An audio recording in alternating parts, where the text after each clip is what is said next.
জাত বর্ণ ভিন্ন, তবু ভালোবেসে সমাজের চোখ রাঙানো উপেক্ষা করে এক হয়েছিলেন।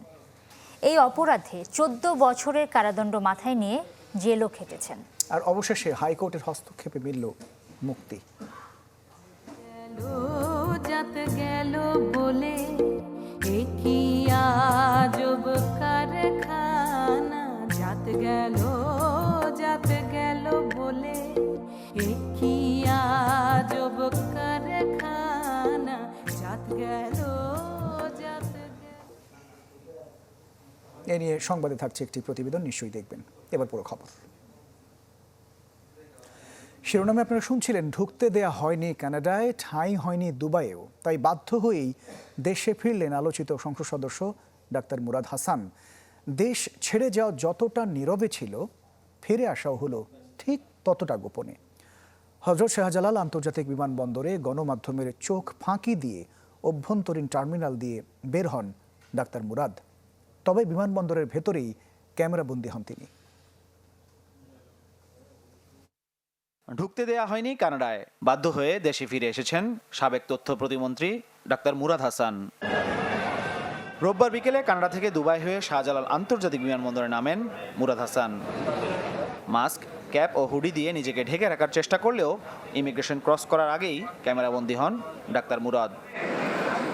আগে থেকেই ভিআইপি গেটে ভিড় জমান গণমাধ্যম কর্মীরা, এতে গোপনে অন্য গেট দিয়ে বিমানবন্দর ছাড়েন সমালোচিত এই আওয়ামী লীগের নেতা। বিমানবন্দর সূত্র জানায়, এয়ারপোর্ট থেকে বের হওয়ার আগেই মুরাদ মুখোমুখি হন আইনশৃঙ্খলা বাহিনীর জিজ্ঞাসাবাদে। গেল বৃহস্পতিবার কানাডার উদ্দেশ্যে দেশ ছাড়েন মুরাদ হাসান। এদিকে বিএনপি চেয়ারপারসন খালেদা জিয়ার নাতনিকে নিয়ে অশালীন মন্তব্য করায় মুরাদ হাসানের বিরুদ্ধে রাজধানী সহ কয়েক স্থানে একাধিক মামলা হয়েছে। মাহফুজ কামাল, চ্যানেল 24, ঢাকা।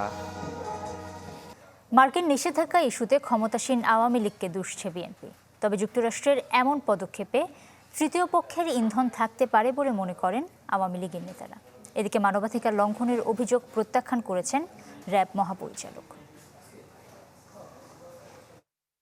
মানবাধিকার লঙ্ঘনের অভিযোগে র্যাবের বর্তমান ও সাবেক 7 কর্মকর্তার বিরুদ্ধে মার্কিন যুক্তরাষ্ট্রের ভ্রমণ নিষেধাজ্ঞায় সরগরম দেশের রাজনীতি।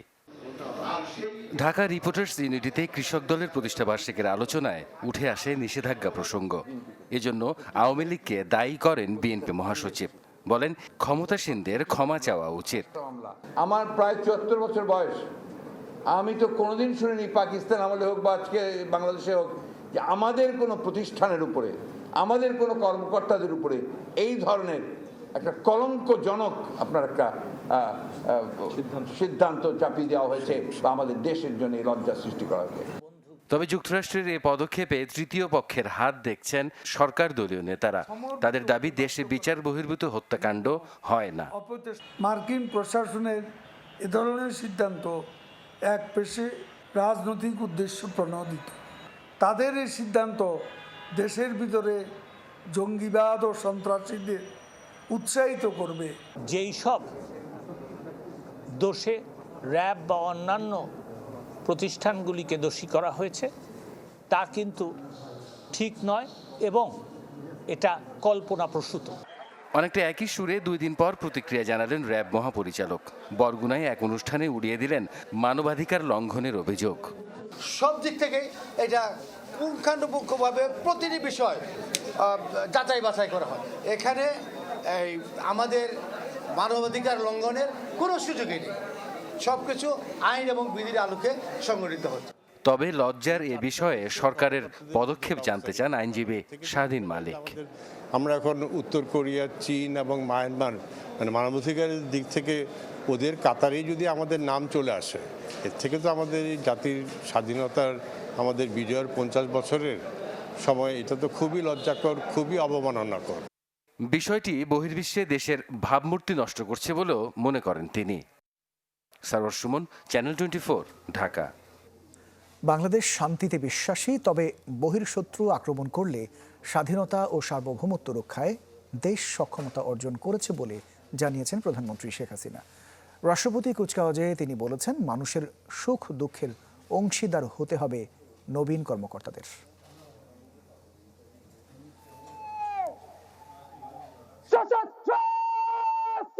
81তম বিএমএ দীর্ঘমেয়াদী কোর্সের কমিশন প্রাপ্তিতে রাষ্ট্রপতি কুচকাওয়াজ।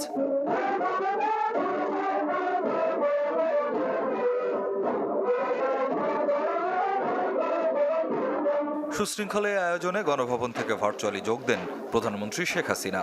নবীন কর্মকর্তাদের অভিবাদন গ্রহণ করেন তিনি। বক্তব্যের শুরুতে সরকার প্রধান বলেন, আওয়ামী লীগ যখনই ক্ষমতায় এসেছে তখনই সশস্ত্র বাহিনীর সার্বিক উন্নতির লক্ষ্যে কাজ করেছে। আমরা বাংলাদেশ সেনাবাহিনীতে নতুন নতুন পদাতিক ডিভিশন, ব্রিগেড, ইউনিট ও প্রশিক্ষণ প্রতিষ্ঠান গড়ে তোলার পাশাপাশি সেনাবাহিনীর সার্বিক উন্নয়নে প্রয়োজনীয় পদক্ষেপও গ্রহণ করেছি।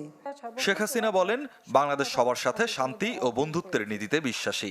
তবে বহিঃশত্রুর আক্রমণ হলে স্বাধীনতা সার্বভৌমত্ব রক্ষার সক্ষমতা অর্জন করেছে দেশ। জাতির পিতা আমাদের যে পররাষ্ট্র নীতি দিয়েছেন, সকলের সাথে বন্ধুত্ব, কারোর সাথে বৈরিতা নয়, আমরা সেই পররাষ্ট্র নীতিতেই বিশ্বাস করি। কিন্তু কখনো যদি আমরা কোনো বহিঃশত্রু দ্বারা আক্রান্ত হই, দেশের স্বাধীনতা সার্বভৌমত্ব রক্ষার সক্ষমতাও আমরা ইতিমধ্যে অর্জন করেছি। পরে ডিজিটাল বাংলাদেশ দিবস উপলক্ষে বঙ্গবন্ধু আন্তর্জাতিক সম্মেলন কেন্দ্রে আয়োজিত অনুষ্ঠানে যোগ দেন প্রধানমন্ত্রী। বলেন, 2041 সালের মধ্যে উন্নত দেশ গড়ার কাজে এগিয়ে আসতে হবে নবীন প্রজন্মকে। এখন আমরা যেমন গার্মেন্টস রপ্তানি করে আমরা মনে করি এটাই আমাদের সবথেকে বড় রপ্তানির অর্থ আয় হয়, কিন্তু সেখানে একটা সুনির্দিষ্ট লক্ষ্য স্থির করা হয়েছে যে আমাদের ডিজিটাল ডিভাইস উৎপাদন এবং রপ্তানি, এবং সেখানে আমাদের মেধাবী ছেলেপেলে তাদেরও যে মেধা সেটাও বিকাশের সুযোগ হবে। তার জন্য একটা সুনির্দিষ্ট লক্ষ্য স্থির করা হয়েছে যে 2025 সাল নাগাদ এই ডিজিটাল ডিভাইসের খাতে $5 বিলিয়ন রপ্তানি উন্নীত হবে। শিশু কিশোর তরুণদের প্রযুক্তি শিক্ষা ও প্রশিক্ষণের সুযোগ সৃষ্টিতে জোর দেন সরকার প্রধান। আমাদের জনসংখ্যাকে জ্ঞান ভিত্তিক করতে চাই, সেটা করার পথে আমরা অনেক দূর এগিয়ে গেছি। স্বপ্নিল শাহরিয়ার শিশির, চ্যানেল 24, ঢাকা। এবং নির্বাচন কমিশন গঠন নিয়ে আপাতত হস্তক্ষেপ করতে চান না হাইকোর্ট। বিচারপতি এম ইনায়েতুর রহিমের নেতৃত্বাধীন হাইকোর্ট বেঞ্চ জানিয়েছেন, যেহেতু সরকার আইন করতে চেয়েছে তাই সেই সিদ্ধান্তের অপেক্ষা করতে চান তারা। এ নিয়ে রিটের পরবর্তী শুনানি আগামী 10 জানুয়ারি। কে এম নুরুল হুদার নেতৃত্বাধীন বর্তমান ইসির মেয়াদ শেষ হবে আগামী বছর 15 ফেব্রুয়ারি। সরকার এরই মধ্যে জানিয়েছে, আগের 2 কমিশনের মতো পরবর্তী নির্বাচন কমিশনও সার্চ কমিটির মাধ্যমে রাষ্ট্রপতি গঠন করবেন। আইনমন্ত্রীও সাফ জানিয়ে দেন, এবার আইন করা সম্ভব নয়। এবং আমি মনে করি যে এই সময়ের মধ্যে এই আইনটা করা যাবে না।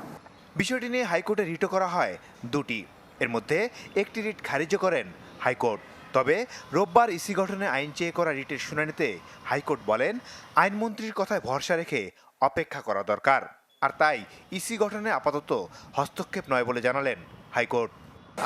আজকে শুনানি হয়েছিল একটা মামলাতে যে ইলেকশন অফ দি রেসপন্ডেন্ট আইন কেন করা হয়নি। এখানে আমরা দেখেছি মাননীয় আইনমন্ত্রী মহোদয় আলোচনা করেছেন যে আইন হবে, সরকারের সদিচ্ছা রয়েছে, আমরা দেখি, অপেক্ষা করে কি হয়। তবে আইনজীবী শাহাদিন মালিক বলছেন, সরকার আন্তরিক হলে এখনই ইসি গঠনে আইন করতে পারে। এক্ষেত্রে সদিচ্ছা দেখতে চান তারা। বর্তমান সরকার গত 12-13 বছরে 50টার বেশি অধ্যাদেশ করেছে। অতএব এটা যেহেতু সাংবিধানিক বাধ্যবাধকতা, নির্বাচন কমিশন যাতে আস্থাভাজন হয় এটা নিশ্চিত করার জন্য সরকার অধ্যাদেশ করেও নির্বাচন কমিশন গঠন আইন জারি করতে পারে। রিটের পরবর্তী শুনানি আগামী 10 জানুয়ারি। মাসুদুর রহমান, চ্যানেল 24, ঢাকা। ব্রাহ্মণ কন্যা সুস্মিতা এবং হরিজন সম্প্রদায়ের তুষার দাস ভালোবেসে বিয়ে করার অপরাধে মেয়ের বাবার মামলায় 14 বছরের সাজা হয়েছিল তুষারের। আর সেই মামলায় চূড়ান্তভাবে মুক্তি মিলল তার। রায়ে আদালত বলেছেন, জাত বর্ণের বিভক্তি সভ্য সমাজে অচল। রায়ে সন্তুষ্ট স্বামী স্ত্রী সবার কাছে দোয়া চেয়েছেন।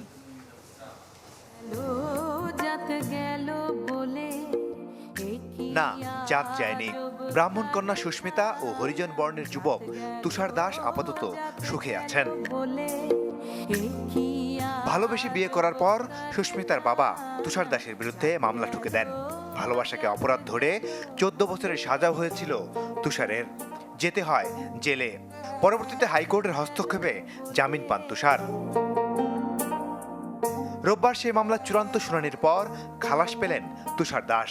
আদালত বলেন, জাত বর্ণে এমন বিভক্তি সভ্য সমাজে অচল, আর তাই মামলা থেকে একেবারেই মিলল মুক্তি।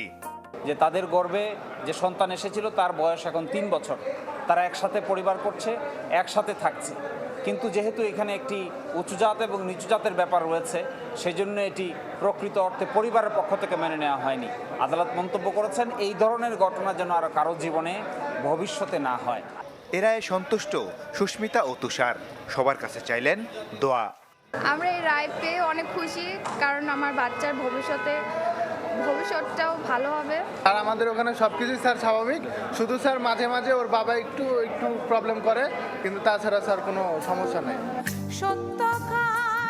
মামলার কারণে ঠিকমতো পড়াশোনা হয়নি, এবার তাই সবকিছু গুছিয়ে চাকরি করতে চান তুষার। মাসুদুর রহমান, চ্যানেল 24, ঢাকা। দর্শক, কক্সবাজারে আনসার ভিডিপির সাইক্লিং শোভাযাত্রা শেষে কথা বলছেন স্বরাষ্ট্রমন্ত্রী আসাদুজ্জামান খান কামাল। আমরা সরাসরি সেখানে চলে যাচ্ছি। করেছে আনসার বাহিনী আরো এগিয়ে যাবে এই আমরা মনে করি। আমরা আনসার বাহিনীর সব ধরনের সুযোগ সুবিধা বলেন, ট্রেনিং বলেন, সব কিছুর জন্য আমাদের সরকার তাদের ব্যবস্থা করছে। আপনারা আনসার বাহিনীর একটা সাংস্কৃতিক একটা নাট্য দলও রয়েছে, তারাও জেলায় জেলায় যে তারা আমাদেরকে মানে আমাদের সংস্কৃতি, আমাদের ঐতিহ্য, আমাদের যে অনেক অনেক বিরাট ভান্ডার রয়েছে সেটা মনে করিয়ে দেয়। আমি আর কথা বাড়াচ্ছি না। আনসার বাহিনীর সফলতার জন্য আমরা সবাই মুগ্ধ। আনসার বাহিনী সবসময় ভালো কাজে আনসার বাহিনীকে আমরা দেখতে পাই। আমরাও আমাদের সরকার সেই জন্যই আনসার বাহিনীকে আরও যুগ উপযোগী করার জন্য আমরা ব্যবস্থা নিয়েছি। আনসারের ট্রেনিং বলুন, আনসারের যা তাদের প্রয়োজন ছিল সবই আমরা ধাপে ধাপে পূরণ করে আনসারকে একটা শক্তিশালী বাহিনী, দেশের যদি বলেন সবচেয়ে বৃহৎ বাহিনী কোনটা, এক লোকে আমরা বলি আনসার বাহিনী। কারণ এত বড় সংখ্যা আমার মনে হয় পৃথিবীর কোনো বাহিনীর এত বড় সংখ্যা নেই, ট্রেনিং প্রাপ্ত এত বড় সংখ্যা। কাজেই আমরা আনসার বাহিনীকে নিয়ে সবসময় গর্ব করি। আনসার বাহিনী আরও সফল, আরও মজবুত হিসাবে আমাদের বাংলাদেশের জয়যাত্রাকে, অগ্রগতিকে ধরে রাখবে, এই আশাবাদ ব্যক্ত করে আমি এই সাংস্কৃতিক সন্ধ্যাটা উপভোগ করার জন্য আহ্বান রেখে আমি শেষ করছি। আপনাদের রাজধানীর উত্তরার দিয়াবাড়ি থেকে আগারগাঁও পর্যন্ত পরীক্ষামূলকভাবে চালু হলো ঢাকাবাসীর স্বপ্নের মেট্রো রেল। 2022 সালের ডিসেম্বরে এই অংশে বাণিজ্যিক চলাচলের লক্ষ্য ঠিক করেছে কর্তৃপক্ষ, এই জন্য নেওয়া হয়েছে যাবতীয় প্রস্তুতি। চলতি বছর আগস্টে ঢাকার বুকে প্রথম চলে মেট্রো রেল। এই কমাস দিয়াবাড়ি থেকে মিরপুর পর্যন্ত 5-6 কিলোমিটার চললেও পরীক্ষামূলক সে চলাচল এখন আগারগাঁও পর্যন্ত 12 কিলোমিটার পথে।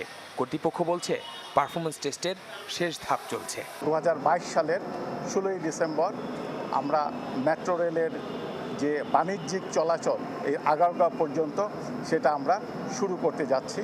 তারই ধারাবাহিকতায় এই পারফরমেন্স টেস্টগুলো হচ্ছে। মেট্রো রেল কর্তৃপক্ষ ও জাপানের প্রকৌশলীরা যৌথভাবে পর্যবেক্ষণ করেন এই কার্যক্রম।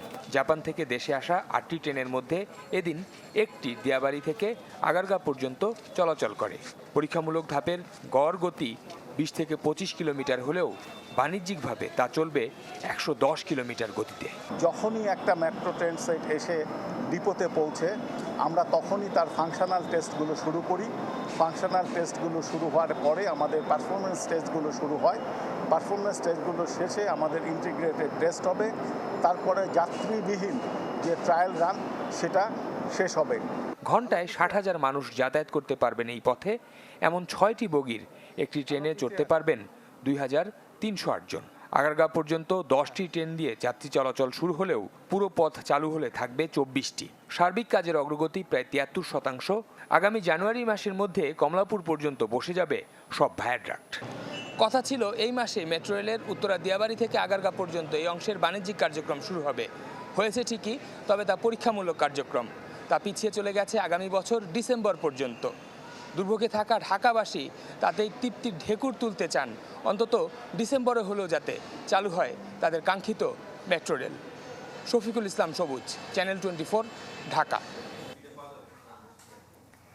শিক্ষার্থীদের অর্ধেক ভাড়া আদায়ের নির্দেশনা যেন কেবলই কাগজে কলমে। পরিচয়পত্র এবং ইউনিফর্ম থাকার পরও বাসে উঠে বাগবিতণ্ডা থেকে রেহাই মিলছে না শিক্ষার্থীদের। অনেকেই আবার দীর্ঘ অপেক্ষাতেও উঠতে পারছেন না গণপরিবহনে। ভুক্তভোগীরা বলছেন, হাফ পাস ঘিরে দুর্ভোগ এখন চরমে।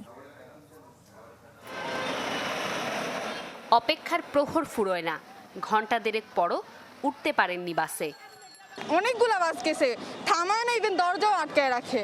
ছেলেরা তো দৌড়ায় উঠতে পারে, আমরা তো দৌড়ায় উঠতে পারি না। ভাড়া নিয়ে তো অনেক সমস্যা করে, আর ড্রেস পরা দেখলে আরো সমস্যা করে তারা। আছে শিক্ষা প্রতিষ্ঠানের পরিচয়পত্র, সাথে ইউনিফর্ম, কিন্তু দীর্ঘ এই অপেক্ষার আক্ষেপ কেবল শিক্ষার্থী আর অর্ধেক ভাড়া। এভাবে হাত দিয়ে রাখে, উঠতে দেয় না, দরজা বন্ধ করে রাখে, আর সামনে থেকে ঠিকই নিতেছে অন্যজনদের। এই স্কুলে তারপরও তো উঠাইতেছে না। যারা উঠতে পারছেন গণপরিবহনে, বিপত্তির কমতি নেই তাদেরও।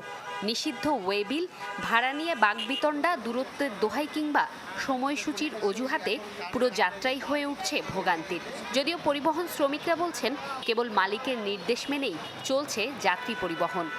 আমরা 5 টাকা ভাড়া 10 টাকা ভাড়া দিতে গেছি, অল্প জায়গায় যাবে, প্রতি যাতায়াত করতে হয়, তারা গালি দিয়ে বসে যে এই 10 টাকার জন্য হাফ ভাড়া দিতে হয় না। হাফ পাশে আমাদের তো কোনো প্রবলেম নাই, প্রবলেম মনে করেন আপনার মালিকের। শিক্ষার্থী পায় 2-4-10 জন প্রতি সিঙ্গেলে থাকে। সাধারণের দাবি, নামমাত্র হাফ পাস ঘিরে দুর্ভোগ এখন চরমে।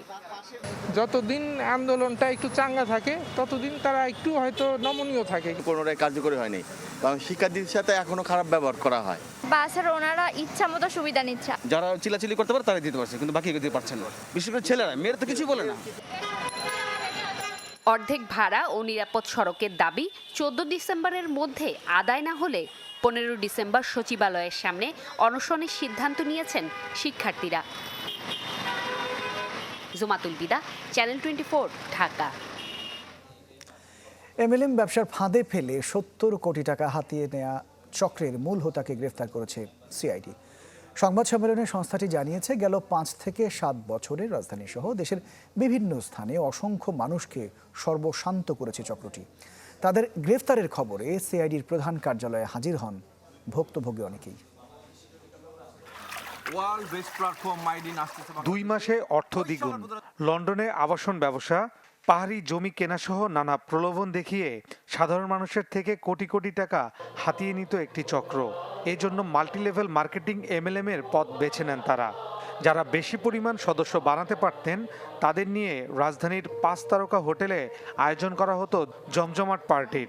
বিমানে নিয়ে যাওয়া হতো দেশের বিভিন্ন পর্যটন স্পট সহ বিদেশেও। তাদের এই ফাঁদে পড়ে শত শত মানুষ হারিয়েছেন শেষ সম্বল। তাই গ্রেপ্তারের খবর পেয়ে প্রতারিত এসব মানুষ টাকা উদ্ধারে হাজির হন সিআইডি অফিসে। অফার আসার পরে আমি অনেক কষ্টে টাকাগুলো সংগ্রহ করে দেই, যেগুলো আমার নিজের একটা টাকাও না। একটা আইডি 1800 টাকা করে নেবে, প্রত্যেকটা আইডির এগেইনস্টে পার ডে 25 টাকা করে আমাদের দিবে, কিন্তু পক্ষান্তরে টাকাগুলো হাতে নেওয়ার পরে আমরা পেমেন্টগুলো পাই নাই। ভিউ দেখতে হবে, মানে একটা জবের মতন, সেটা বইলা টাকা নিছে। কত টাকা দিয়েছেন আপনি? আমি প্রায় 8 লক্ষ টাকা দিচ্ছি। সিআইডি কর্মকর্তা জানান, গত 5 থেকে 7 বছর ধরে প্রতারণা চালিয়ে আসছিল এই চক্রগুলো। তারা ইন্ডিয়া প্রোগ্রাম করেছে, নেপালে প্রোগ্রাম করেছে, এবং বাংলাদেশে আপনারা এখানে দেখবেন ভিডিও আছে আমাদের, অনেকগুলো ভালো ভালো জায়গায় তারা বিশাল গ্র্যান্ড প্রোগ্রাম আয়োজন করেছেন তাদের এই সেলিব্রিটিদের নিয়ে, যারা বেশি অ্যাকাউন্ট আনতে পেরেছে তাদেরকে নিয়ে। সিআইডি জানায়, এই চক্রের প্রায় সবাই ডেস্টিনিতে চাকরি করত। প্রতিষ্ঠানটি বন্ধের পর সেই অভিজ্ঞতাই কাজে লাগিয়েছেন এখানে। ফয়সাল হোসেন, চ্যানেল 24, ঢাকা। রংপুর অঞ্চলে দেখা দিয়েছে হঠাৎ তীব্র সার সংকট। চাষিদের অভিযোগ, কৃত্রিম সংকট তৈরি করে দাম বাড়িয়েছে খুচরা ব্যবসায়ী এবং ডিলাররা। সংকট নিরসনে ব্যবস্থা নেওয়ার পাশাপাশি অসাধু ব্যবসায়ীদের বিরুদ্ধে অভিযানের কথা জানিয়েছে কৃষি সম্প্রসারণ অধিদপ্তর। প্রতি বছর ফলন ভালো হয়, এবারও আলু চাষে ব্যস্ত রংপুরের কৃষক। তবে সারের সংকটে দুশ্চিন্তার ভাঁজ পড়েছে তাদের কপালে। অভিযোগ, চাহিদা বাড়ায় কৃত্রিমভাবে সংকট তৈরি করেছে ব্যবসায়ী ও ডিলাররা। পটাশ সার পাওয়া যাচ্ছে না, দাম বেশি, 1200 টাকা বস্তা, 700 টাকার বস্তা। যদি আমরা সারের দাম বেশি হয় তাহলে আমরা কিভাবে আবাদ করব? পাওয়া যদি যাচ্ছে খুব দাম বেশি, মনে করেন 1500-1600 টাকা বস্তা নিতেছে। 50 কেজি সার যদি 1600 টাকা বস্তা না, তাহলে কৃষকের কিভাবে পোষাবে? পাচ্ছে কিন্তু দাম বেশি নিতেছে, আবার শর্টকাটও দেখাইতেছে, তো 1100, 1150। তবে বাড়তি দামের দায় একে অন্যের ঘাড়ে চাপাচ্ছেন ব্যবসায়ী ও ডিলাররা। এমওপি সার, পটাশ সার, এটা সংকট। এটা সরকারি রেট হচ্ছে 750 টাকা, কিন্তু ডিলাররা নিচ্ছে বেশি দামে 1150 টাকা, 1050 টাকা। একদিনে এসে 50 বস্তা পেতে চায়, কিন্তু এটা তো নভেম্বরে কিছু বরাদ্দ আছে, ডিসেম্বরে আছে, দেন জানুয়ারির দিকেও কিছু চাষাবাদ হবে। কিন্তু এখন মনে করে কি এসেই তার যে গোটা প্রজেক্টে বৃষ্টি লাগবে, সে একদিনেই বৃষ্টি নিয়ে যেতে চায়, সে কারণে বলে যে পাওয়া যায় না। বাড়তি দাম প্রতিরোধ ও সারের সংকট দূর করতে শীঘ্রই অভিযানের কথা জানিয়েছে কৃষি সম্প্রসারণ অধিদপ্তর। খুলনা থেকে পরিবহন হয়ে এখানকার যে বিএডিসির বাফার গোডাউনে আসার চ্যানেলটা, এটা এই কয়েকদিনের ঘূর্ণিঝড়ের কারণে কিছুটা বিঘ্নিত হয়েছে। তারপরেও আমাদের জেলায় আজকে 775 মেট্রিক টন ডিলার পর্যায়ে এমওপি সার মজুদ রয়েছে, যেটা দিয়ে আমরা কয়েকদিন সুন্দরভাবে বাজার চালিয়ে যেতে পারবো। অসাধু ব্যবসারা যাতে এই নিয়ে যারা কোনো রকমের দাম বাড়ায় তারা বিক্রি করতে না পারে, তার জন্য আমরা কিন্তু সদা প্রস্তুত আছি। আমরা মোবাইল কোড করতেছি। কৃষি সম্প্রসারণ অধিদপ্তর জানায়, এবছর রংপুর অঞ্চলে ৭৮,০০০ হেক্টর জমিতে আলুর আবাদের লক্ষ্যমাত্রা রয়েছে। ফখরুল শাহিন, চ্যানেল 24, রংপুর।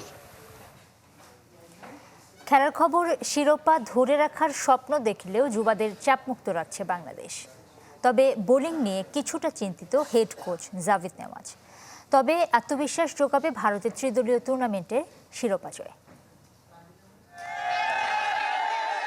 করোনার বাধায় বেশি ম্যাচ খেলার সুযোগ হয়নি, তার উপর প্রত্যাশা মেটাতে পারেনি শ্রীলঙ্কা সফরটাও। তবে যুবাদের পায়ের তলার মাটি শক্ত হয়েছে ইডেন গার্ডেন্সে।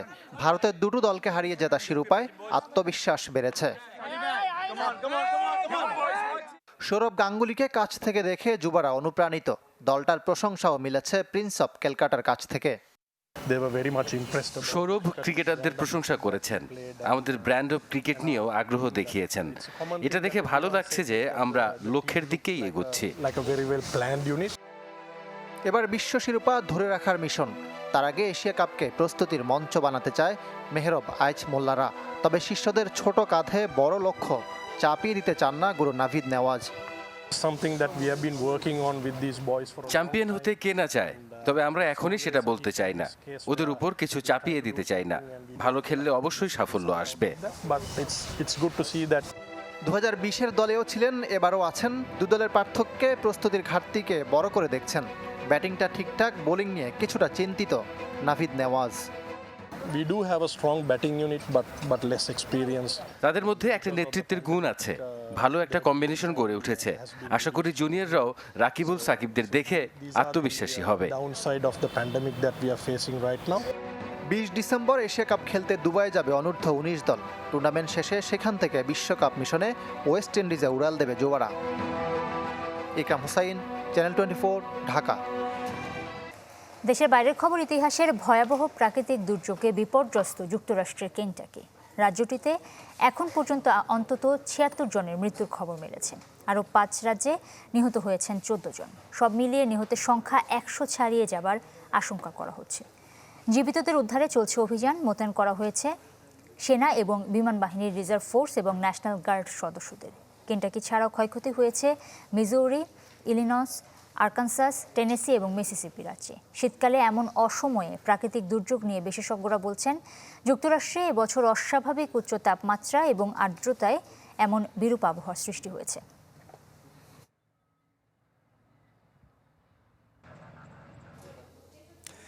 এবার তৃণমূলের নির্বাচনী প্রচারণায় ভাইরাল বাদাম বিক্রেতা ভুবন বাদ্যকার। তার কাঁচা বাদাম গানটি ব্যাপক জনপ্রিয়তা পায় সামাজিক যোগাযোগ মাধ্যমে। কলকাতা পৌরসভা নির্বাচনে গতকাল তৃণমূল প্রার্থী অমল চক্রবর্তীর হয়ে প্রচারণা চালান তিনি।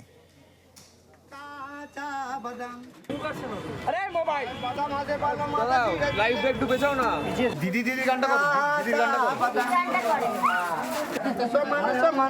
বাদাম পাবেন, বাদাম দাদা কাঁচা বাদাম। এই যে কাঁচা বাদাম, এই যে দুস্থ মানুষ, এর মধ্যে দিয়ে তৃণমূল কংগ্রেস এটা প্রমাণ করলো যে তৃণমূল হাই রাইজ বিল্ডিং এ নিশ্চয়ই করছে। পায়ের তুড়া হাতের বেলা থাকে যদি সিটি কলেছেন। দর্শক, এই ছিল সন্ধ্যে 7টার খবরে। বিশ্বের যে কোনো প্রান্ত থেকে সবশেষ খবর জানতে ভিজিট করুন আমাদের ফেসবুক পেজ, ইউটিউব চ্যানেল এবং ওয়েবসাইট। দর্শক, করোনার এই দুঃসময়ে মাস্ক পরুন, সুস্থ থাকুন। অনেক ধন্যবাদ। তখন সঙ্গে থাকুন।